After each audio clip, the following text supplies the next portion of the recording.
My first book, founded by my family.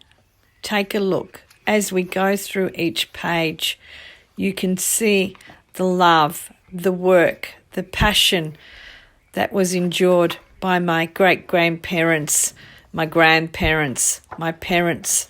All my family's history is in this book, written specifically to preserve my culture. As I watched the generations go by, I realised in 2015 that it was all going to go because it was all in my memories, and I wanted to preserve my family's history for my own family and for people that had migrated. Look at the calamari.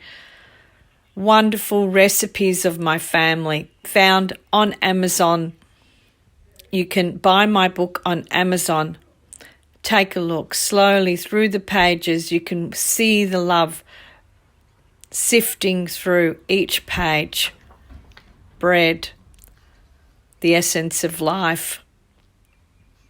Family, the blossoms of life. Page by page, just like our life. My father. Carmela's Cucina, Povera, a journey of self-discovery and healing through Sicilian cooking.